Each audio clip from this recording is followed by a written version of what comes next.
Hi guys, come and take a tour with me as I visit the Speedshop. The Speedshop is owned by Robert Bishop. Robert Bishop is also the chairman of the Bad Drag Racing Club. As you all guys can see, I'm here in the engine room where all the activity goes on in here. This engine that I'm currently looking at is a K24 engine rated between 1,000 to 1,500 horsepower. That will be going in a all-wheel drive Honda. Robert Bishop is not only an engine builder, he's a fabricator, he's an engineer, he's a machinist, you name it. Guys, everything goes on here at the Speedshop. Nothing goes out, everything is done in-house. From building manifolds, turbo manifolds, you name it, everything goes on here. Guys, I had a great discussion with Robert discussing drives in Barbados, where drives is going, and where we would love to see drives. So without further, guys, just sit down, enjoy this video, like, comment, and subscribe.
Hey, welcome back to another episode here at 246 Island Ottawa.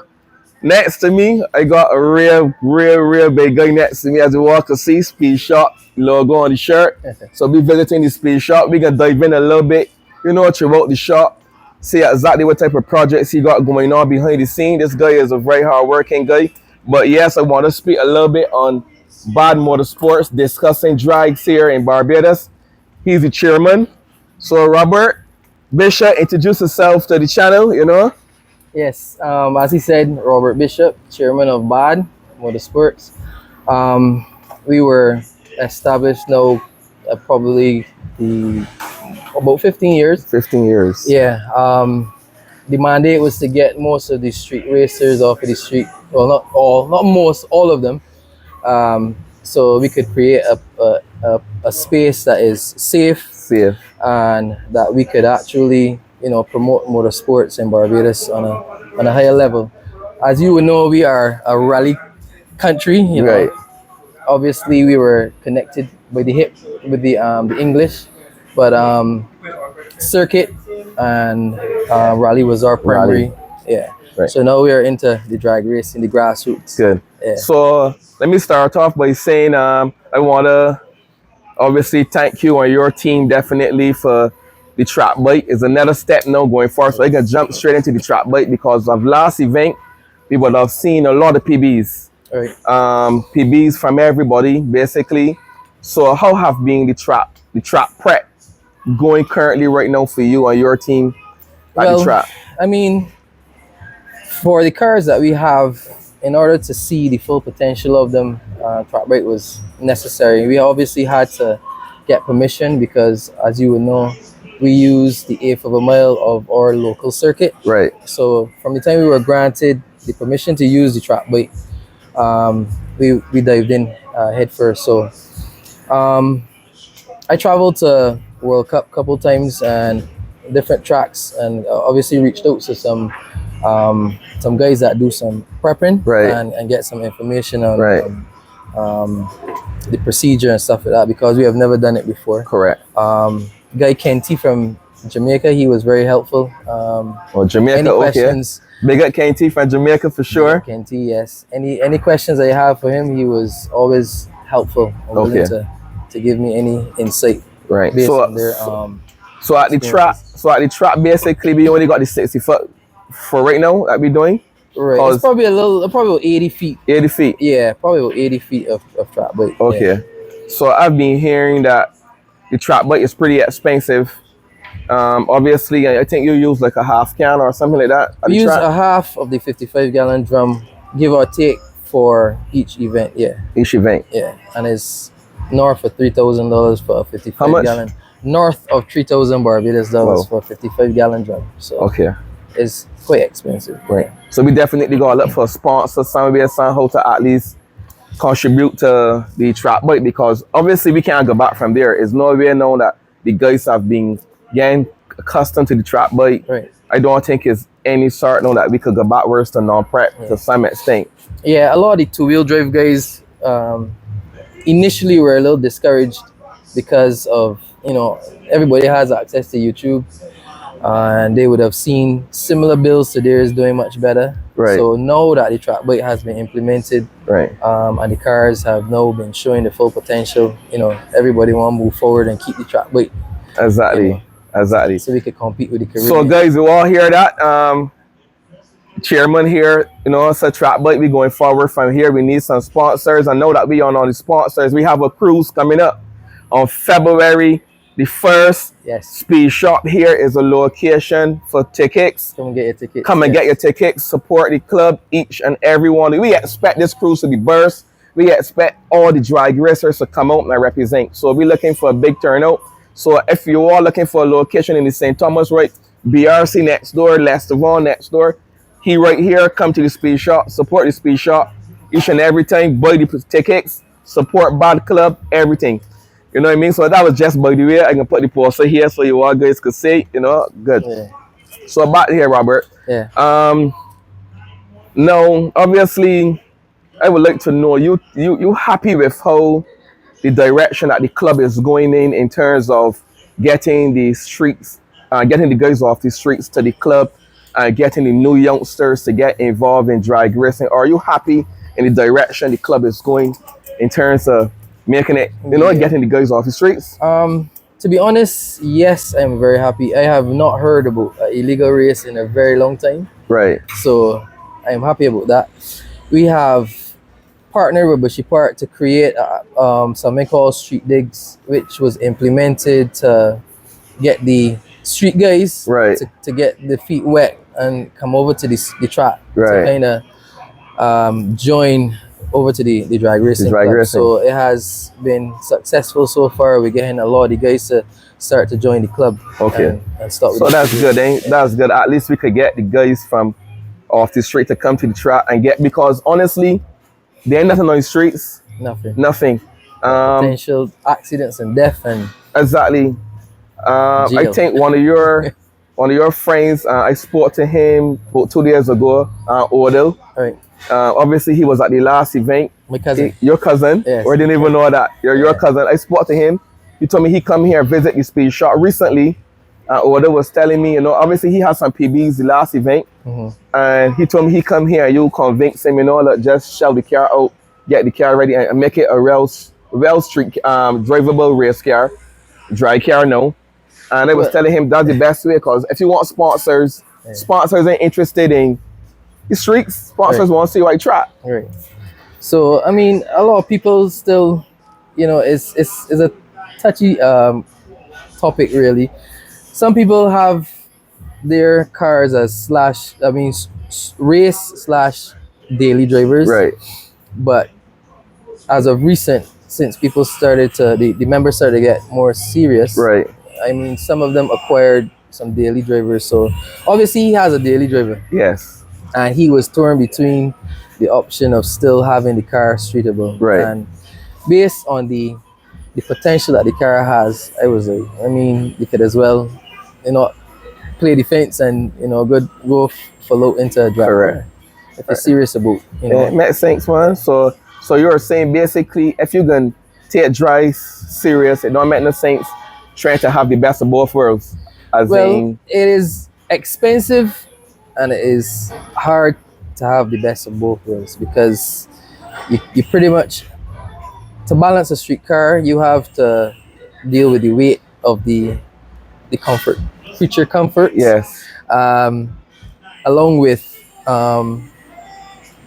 obviously the weight of the car gonna be much heavier than obviously a street car. So then obviously weight is the predominant way to going fast. So right, the lighter the better. The lighter the better. Especially in most cases. Especially in the front wheel drive world, in the sense. I know too certain about the 4-wheel drive too. I guess the lighter the better too. Yeah. But you got a lot of experience with 4-wheel drive as well. Yeah. That's pretty much where it started. Into serious racing. My first car was a Swift GTI. I know a lot of people don't know that. Then I went into the Starlets, then heavy into the Evolution. So yeah. Right. I know the 4-wheel drive platform when it comes to the Evolution. Pretty well. Yeah. Okay, that's good. So, going forward now, you think that for our cars at the track now that we see come to the track, you think that we compatible to go to the other Caribbean islands and compete? I know obviously we would have taken some trips last year to St. Vincent and Grenada. Yeah. And you would have seen some. You think that our guys here are at the level that we could compete internationally with those guys in Jamaica and Antigua and stuff like that? I definitely think we have the machinery to do it. The cars are well put together. Right. I think what we are falling behind with is the dialing in of the cars to the track weight, because most of the other islands, they have been using track weight for a while. I have devoted tracks, quarter-mile tracks. So obviously with a non-prep situation, it's completely different from tuning the car to a prep track. So I guess it would just take some time for the fellas to get there. But so I think we could. We think our machines built strong enough, and we probably got some good. We got 1 or 2 guys here that could definitely run low 8s or in the 8-second bracket. And definitely. Definitely. Okay, so that sounds good, man. That sounds good. So Um, Obviously, what is your plans now for 2025 for drag racing? Like, obviously, you do a lot of building cars here. We actually have your motor car here that we can touch a little bit down in the session. But obviously, you just mentioned that you deal with Evos, um, Hondas now, especially now. Yeah. So, what's your plans to get these cars come out for 2025 with the racing season? Because I know you're a very busy person. You got a lot on your plate. Well, as you know, Speedshop is just me right now. Have a couple projects that I'm working on for customers, and they tend to, I have passion to in the sport, obviously. Right. So I want to see the customers happy, and I kind of put myself second all the time. All the time. So the plan is to race this season.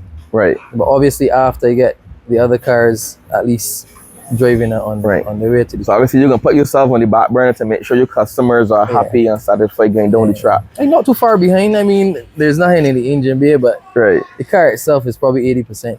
80% there. Yeah. So, what projects currently you have now in the garage that you're working on trying to get ready for the events? I think our first event is February 16th. Yeah. So that's very sharp coming around the corner. What's your plans in terms of getting some of your? None of the projects that I am working on currently are trying to make the first event. Okay. But I am still trying to get the cars completed that they can obviously, I guess, compete in the other events. Yeah. Okay. And that would be the yellow Evo. Yellow Evo. For sure. Yeah. And then just to get on the dyno now for that and get some. And then I've seen you doing some work on Verdon all-wheel drive Kia series as well. Yeah, that should be the first Kia series. That should be the first Kia series all-wheel drive to hit the track for 2025 basically. Yeah. So I got high hopes of Verdon car. So I'm hoping that everything comes together. As we here currently talking, the guys behind the background putting in work. Yes. But we would chat a little bit about that. And then we got dealer all-wheel drive. All-wheel drive. And that was a car that you literally building from scratch. From all the fabrication. All the fabrication work. Everything. Target is to make 1,500 at the wheels. 1,500? Yes. Whoa. I don't know that all of it would be necessary, or all of it will be able to, we could use all 1,500 horsepower at this point. Right. But that's his personal goals. Okay. We see a number that. Nice. So that should be definitely 8-second car there. Definitely 8-second, high 7. Sorry. High 7 as well. So that's, and obviously you're doing every single thing. So that car is it a possibility that car should be hitting the streets? Hitting the track this year? Yeah, it should. I have most of the fabrication done. I started the turbo manifold recently, and that's tacked together. I just got to weld it through, and I would say in another 2 to 3 months he should be able to start. Yeah. Whoa. Yeah. Whoa. And obviously I see a lot of work needs to be put down. The engine got a bill, right? The engine bill yet? Well, the engine, all of the clearances and all that, everything was already done. All the mock-up was done. Okay. All that, the ring filing, all that was done. So it's just for me to just put it together. Nice. I see you got a big turbo too. Yeah. If you want to make that kind of horsepower, size turbo. Okay, nice. So that's a good thing. At least we got some projects from the Speedshop that should be coming out very soon.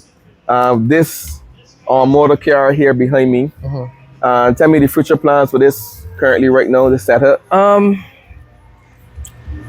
I am contemplating putting in a standard engine to get a stock engine for now to get things started. Is a brand new build and new ECU, everything new. So they have challenges in first time startups and all that. So it makes sense, obviously. What type of ECU going on here? M-Tron. KV8, yeah. Okay. So in a case like that, so that we don't obviously cause any confusions with the real built motor, it's best to put in like a stock motor for now, get everything working electronically wise and stuff. make sure I just think everything. it just saves a lot of hassle in the long run. Just Right. you know, you could just put a stock engine in it and So this get one, everything this mocked up and then swap it out to the this is other a engine. ITB Yes, full setup, ITBs, dual box, sequential, sequential. wave sequential, ITBs, 400 plus wheel, and some bigger plans later. 400 all motor. Yeah. Whoa. My goals for the car in the future is to have the fastest all-motor car in the Caribbean. That's it. Well, you hear that, guys? Yeah. The further plans with this car is to have the fastest all motor car in the region. So you know he competing with Jamaica. They're supposed to have some really fast all motor cars. Yeah. They're competing with Antigua and those boys. Yeah, I think the fastest car right now is a 9.3. 9.3. Yeah, or 9.2. 9.2. 9.2. Yeah. Okay. And obviously, in here in the Caribbean, we don't really have no restrictions in terms of race gas or anything. So no, we don't. Or basically, whatever gas make the power easy for you. I ain't gonna talk about your secrets because everybody is supposed to know about whatever gas make the secrets is what you're working with, basically. Yeah. Right. Yeah. Nice. So, guys, this car is extremely clean. I guess I could ask Robert if he could, do a little video with it going through. But this car is super clean, and I'm very excited because obviously, what would have made you go on motor? Because obviously, you was fun all the life I know the Speedshop. You was always all-wheel drive. Right. You was always turbo and 4-wheel drive. Yeah. What made you decided to go on motor? Just basically to challenge myself. Like with a turbo car, you could overlook certain things and still be able to be competitive. Right. They got boost, you could just put another 2 psi, 4 psi. Right. But with an all-motor car, you have to be very meticulous in the build, and you have to be very, very. It has the word so it's watch. So, kind of personal challenge to get it. So what's the goals at Bushy Park for the AFML? Based on traction, realistically speaking, I would like to run 6s. 6s? Yeah, high 6s. Whoa. Yeah. Whoa. You hear that, guys? It won't be a walk in the park. It won't be a walk in the park, as you all will know. But his initial goal is to run a 6-second pass or motor at Bushy Park. AFML, yeah. So basically, then you come into Razzle Dazzle with me and the other 2-wheel drive guys. In the 6-second class, in the high 6-second class, yeah. So you come into battle with me too. So be it. So be it. You come into battle with me. At the track, you friends. come into battle with the CEO, BMW, GP. All of them. All of the 2-wheel drive guys. You come into battle with me, boys. That's so 2025 should be a real good 2-wheel drive shootout. Definitely. I think we got some good, capable cars to run 6s this year. I don't see why we shouldn't done it once we got the right prep. Yeah, the track is getting better every time. Every time. The track, so I expect the guys to keep getting faster and faster. Nice. Yeah. So what you think about we having a quarter mile track anytime soon for the country? Well, I mean, behind the scenes for the last couple of months, we have been working closely with a representative that I guess he speaks directly to the Minister of Sports, Tourism, and stuff like that. So we have some plans coming. So it might be a possibility that you might get. It's good for tourism. Sports tourism. It's good for sports tourism, as you can see. Actually, in my opinion, you could probably tell me, the biggest motorsport in the world right now is drag racing, isn't it? Absolutely. I went to World Cup 3 years. That's the biggest race for the whole year in Maryland, and they are always sold out. I think they have 40 to 50,000 people, and that's over a week of racing. So if you a weekend ticket package is like $100 something US, so you could do the math. Yeah, I actually want to go this year because I never experienced it, but I watch it and I was told, it's good to go and at least experience it. Yeah, it's an experience. And I assume they're gonna go book tickets very early because them is sold out really fast, and they get better and better every year. Correct. Yeah. I don't know.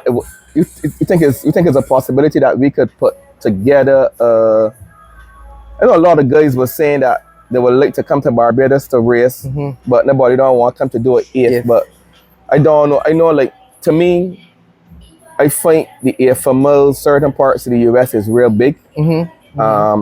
And drag racing is all about the AF, despite what. So I don't know if it's a case where we could so invite some guys here this year to come and do an AFML. I don't think it might be an issue for the guys to get their cars to at least let me do a World Cup here in Barbados, or an international event, not just a World Cup, but international event here in Barbados for AFML. I think it would still be good. We have been discussing with some of the other clubs to invite and have kind of a little shootout. Right. As you know, we only have the AF, so like most of these guys are accustomed to having a quarter mile. But as you said, the AF is the most important part. Yeah, the AF is most important. Yeah. It might cause for a little dialing, but as I seen it in Florida a lot of AFML racing goes on in Florida. Yeah. I actually went and watched one recently, and it was really good. Okay. So it's worth a try if you could talk to some of the guys. Yeah. I know we're speaking about that. What's the plans for the club this year in terms of overseas racing? I know we were supposed to go to St. Lucia in February, but that was canceled. That got canceled. Facilities and stuff. Yeah.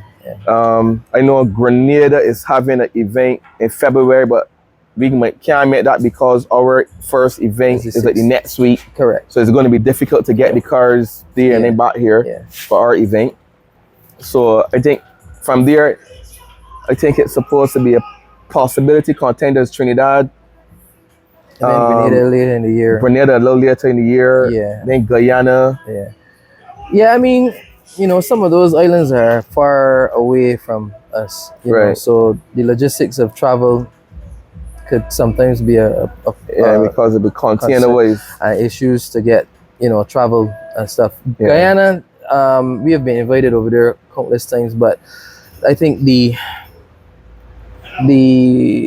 lady from the committee had explained that the cars would be away from us probably like 3 months. So a lot of people, they don't want to be, you know, without their cars for such a long period. Obviously, the boat might not be traveling directly from Guyana to Barbados, so they might have to take a route that would take the distance and cause that length of time in sail time. So, you know, we have some things in the plan, but we want to get everything at home sorted, support our local races first. And we could be a better contingent now for travel. Yeah, that would be good. If we could concentrate on home, making sure that we home secure, making sure the guys coming out drag racing we getting faster and faster. Could be a good contender that even if we get some sponsorship, it might not be everybody, but even if we get some sponsorship, we could get 4 guys to go down in a container, and we could get that to go down and represent. Even if everybody can take the car and we get like 4 of the fastest guys to go down, let me just drawing a reference, even if it's for like say Jamaica or Antigua, we could get a container and go down, and we could also go down and catch a plane and go down and watch you guys represent. So I guess there's a bright future for that, but as you say, just to be concentrate on home, getting home good, pushing hard the ministers to get this plot of land, man. We need to have our own home. Drag racing has such a grand potential, right? Yes. And it's just for the people that are in the important places to see the potential of it, and the possibilities of having countries that are willing to come and sand, sea, and racing. Exactly. You know, there's nothing better than that. Yeah. And obviously the potential of some of the guys leaving their cars here, obviously for like the winter and that type of stuff. Yes, definitely. You know, we could host them for them. Yes. Secure areas, and then obviously they could always fly down and enjoy the racing. Can't beat it, sand, sea, beach, nice, everything. You know, Barbados is paradise. So they would love to come. I've spoken to a lot of guys, and even overseas, they would love to come to Barbados. Yes. Actually, one of my friends from Florida, he's coming down for the first event to watch me and help me out at the track if needed and stuff like that, just to get the experience in Barbados and see what it's about. So he'll be flying down, so I'm excited. Obviously, you know, my car is at the paint shop now. Right. And you think you're gonna make it? Yeah, we 360? have to make it. Right. We have to make it. We got sponsors involved. Spoke to the bodywork guy, but I can got some sleepless nights, me and my team, but we are already prepared for that. And we can try hard to make it I for heard the they first. upgraded the ECU now, so Yeah, we going through tech, right. which is a big upgrade now for me. Yeah. I'm very excited for that. Right. I see a lot of the guys across the world going through tech and getting faster and faster. Definitely. You can't dispute the fact that that is a solid ECU when solid it comes ECU. to drag racing for sure. Yeah, so I'm excited for that. I think also I just upgraded the wastegate to 60 millimeter. Okay. So I'm gonna have to bring the car here for you to make do the different fabrications. Because when I check it, I realized it was which part is usually fit. Right. It was butting the gearbox. So right. well, anyhow, we'll leave that to you. Use the fabricator guy. Right. So I will get you to start out for me. Definitely pushing for 6s coming out. So guys, obviously you all heard it from Robert, as he do everything when it. Oh, Robert, everybody on the island believes that your shop only does fabrication work, speed shop work, making stuff fast. So right. I was trying to explain to one or two of my guys that you also do maintenance here as well. I do, yes. Right. So can you touch a little bit on that? I mean, this shop started from myself and two other friends. This was really a home for us to, I guess, play with our own personal race cars. Right. And then they branched out to their own different entities and businesses. Right. And I was forced now to kind of take it seriously. And that's how Speedshop came about. What happened is, when I've been working on multiple performance cars, most people thought that that's all that I worked on. So you would see my Instagrams, you will see different things, different fabrication stuff that I would have created, whatever. And I guess from seeing it, you know, it would paint the image that the shop is only a performance shop.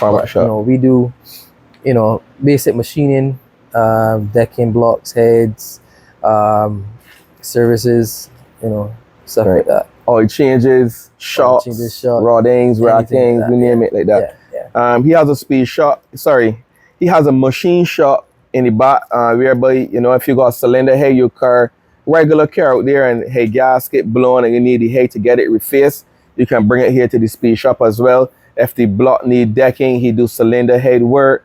You do porting as well. Porting.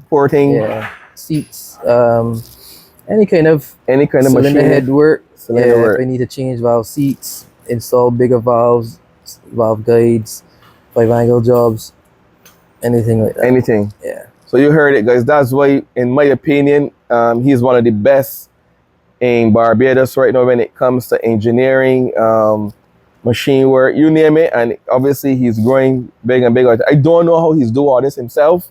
I do believe for 2025 he need to get some help, but obviously Robert like to make sure that everything is spot on. You know what I mean? When the customer leave here, obviously he want to make sure that the work is on point. So he's a little scared, obviously, of anyone coming on board and messing up your reputation. Yeah. I mean, like anything else, you have to start and trust. But the kind of technical, I mean, into the service stuff, yes, I could obviously look into that.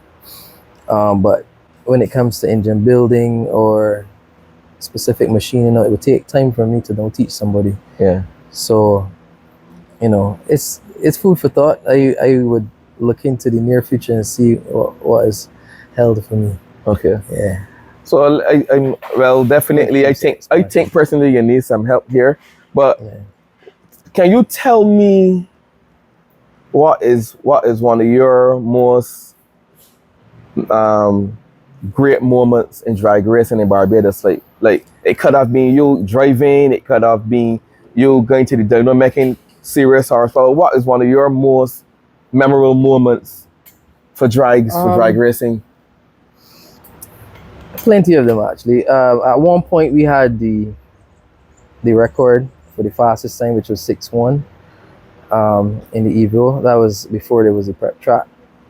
And then 6.1? 6.1, yeah. Whoa. Yeah. And then with my GTR, I ran a 6.0. That was a testing tune. Then was the first to make 1,000 at the wheels on the dyno with the 4 cylinders. So you got a lot of personal records, as in you set this trend in a sense then, because obviously when you was running 6-1, at that time the boy didn't really in them times.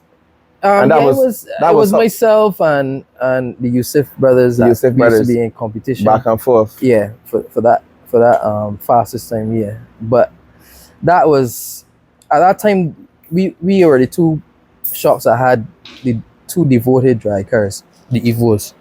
So I mean there were other cars that were like Bruce. At that time, he was running 6.2s. He wasn't far away. And now, as you know, he has the local record of 9.4, 160 something miles. So exactly, you know, everybody is improving. And in the future, I have another Evo that I'll be building from bottom up. But I was gonna ask, so if you feel you would go back for a redrive, or go back to your home, which is Evo. Because obviously you're on Honda platform now, but... Right. So if anybody knows me, I am not loyal to any brand specifically. Right. I just love making cars fast. It don't matter which car it is. So it's the technical aspect behind getting the cars to go fast. So I started with Swift, then I went to the Toyota Starlet GT, then I went to the Evos, and then I went to the GTR. Now we're at Honda. So... for me, it don't really matter which car it is. But in terms of 4-wheel drive, me personally, I don't know if I might, you know, dabble in the 4-wheel drives again as a personal car. Obviously, I have customers that already have 4-wheel drive cars. Right. I guess too, even seeing your customers probably going fast, that is doing what this will do. Part. Even that is makes you feel good, ain't it? Yeah. Charlie. It could be faster than me. But so it don't that is the end goal for all my customers to be fast. Here at the Speed Shop, obviously guys want to go fast. But do you practice in them safety? Safety, obviously, we seen what happened in 2024. There's a good few known people. Right. So what do you think now about safety wise, getting these cars to be safe? Well, I mean, I always preach to the fellas, you know, the same way that you are eager to go and buy the newest ECU or the newest turbo or spend money in all these upgrades, at the end of the day, you want to be safe. You want to get home to your families. We don't want any injuries. We don't want any person dying, you know. So safety is paramount, and that is why we try to preach the right safety cages, the right clothing, right? You know, the suits, helmets, and stuff like that. But the roll cages now have become a topic with the guys that do the scrutineering, because some persons have imported the cages that are street oriented, which have the wraparound, which could be dangerous, obviously. So if the car has to flip, that would be the weakest point. So obviously our goal as the club is to educate the members and, you know, guide them in the right direction to get the right safety equipment to protect them in case of any unforeseen I even see guys now, even on motor now, painting roll cages. You know, like before you would have seen mostly turbocharged cars, but I think even this car itself here has no roll cage. I'm having a 8.5 cert roll cage. Roll cage. Yeah. Okay. And obviously, I think the same Bruce that has the record here in Barbados now, I think he's coming here to you to upgrade the cage and stuff like that. So Robert also do roll cages, guys. Obviously, he's a very busy person, very, very busy. But, you know, if you want guys safety first, if you guys want to get a roll cage installed as well, you can shout Robert. He can assist you or guide you, you know, what type of cage to put in. That's easy. And if there's one thing I must say about you, Robert, you're not none of those guys that hide information. You don't hide your knowledge.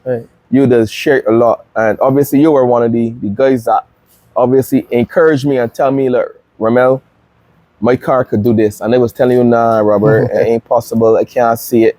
And at the track, you know what I mean? I could come to you and ask you for assistance on if you get, and you will help anybody, Robert. I mean, you just want to see guys get better, and Once that's you're one thing that I passionate about respect about racing, you. definitely. You know, will help. and that is good because it saves a lot. You know, so I got big mad respect for you, obviously, in the whole. You know, not only in the car community, but just in the whole. So, you know, I want to tell you thanks for that, because a lot of guys don't share the knowledge, and you could come and obviously you might still go a little tweet here, tweet there that you might You gotta keep that a keep to little bit. yourself, You gotta keep which that. is understandable. Yeah, but yeah. for the main part, you know you help out a lot. Yeah. So you got you got a big waiting list of people that want to get in here to get some work do. Yeah. You see, since last year, and as I told you, with the growth of the sport, Right, everybody getting their PBs, cars getting faster. right, Everybody, you know, looking to inject funds into the cars and take them Correct. to the next level. So because of that, most of the members, well, a lot of the members, you know, want to have some custom stuff done to the cars. right. So yeah. And to be quite honest with you, almost every car that you touch doing really good at Bushy Park.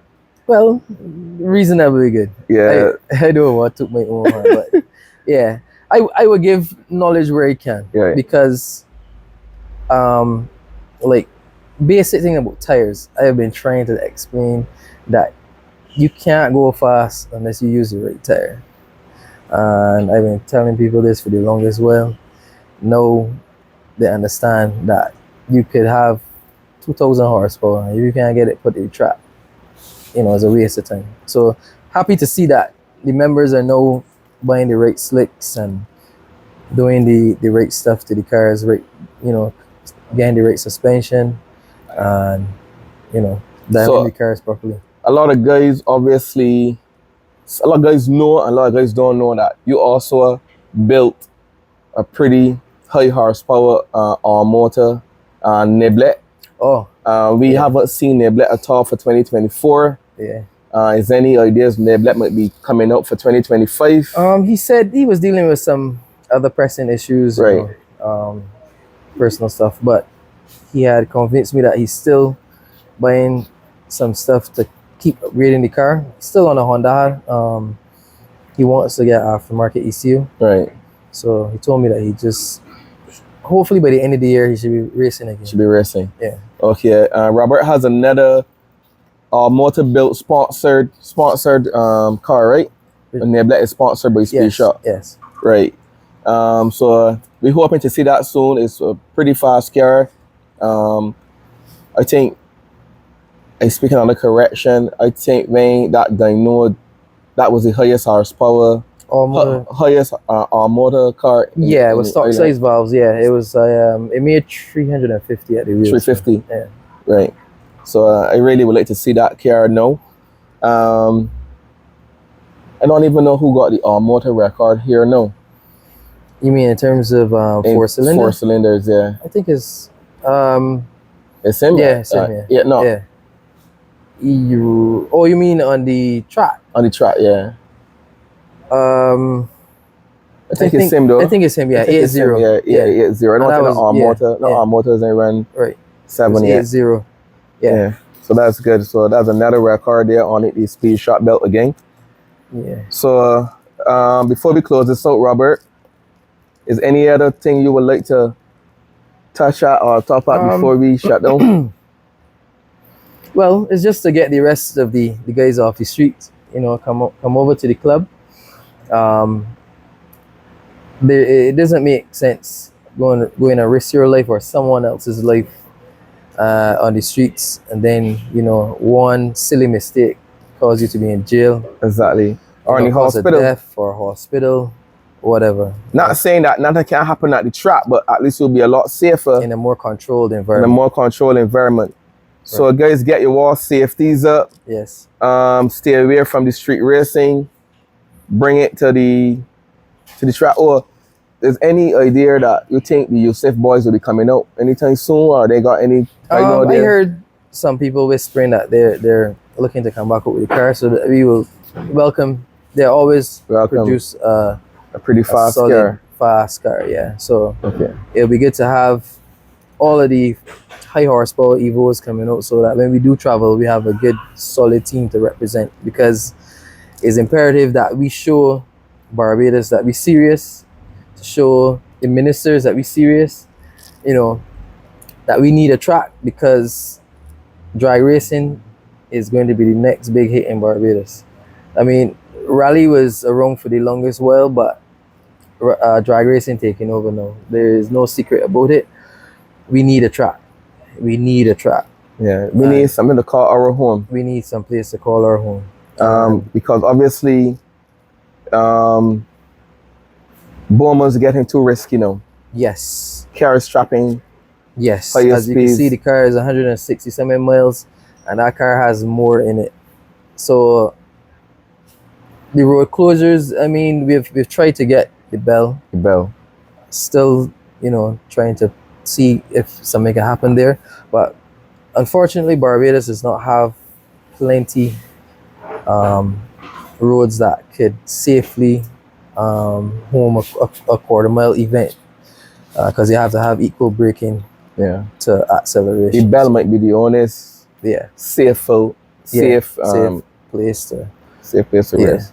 Yeah, Bourbon is starting to get a little dangerous now for the faster cars, so we are still pressed right back to Bushy Park for the 8th month. Yeah. So that's why it is imperative that we keep pushing, come out and support in numbers, let the government see that we are serious, so that we could get a track. Exactly. And come out and support drag racing, guys. Our first event is the 16th of February. We have our cruise coming up, a fundraising cruise to raise funds. We want you all, guys, as I say, to buy tickets. Here is a location here that you could come here and buy tickets, and just check our social media pages. We always posting. Come through, buy some tickets, support the club, come to our next drag racing event on the 16th of February. Support. The more people we get to come in, the more funds the club get. You know, we can get better timing equipment. James had mentioned in the previous podcast that he want to get the 330 sensors. Yeah, we have the sensors. It's just some I have getting the cables. Getting the cables and stuff. So we could get more data. Yes. And get the cars faster. Correct. Now, obviously, you know, we want some track bikes. So anyone out there, you know, willing to help out us to get some track bike, come through. We welcoming anybody to come through and support the club. So yeah, again, guys, thanks for watching here at 246 Island Ottawa. Thanks to Robert, the chairman, the Speedshop boss, the fabricator boss, everything, engine builder, machine shop, you name it. Thanks for Robert for taking this time, because obviously he's busy, guys. They're working in the background now. So, you know, thanks again, Robert. No problem. Anytime.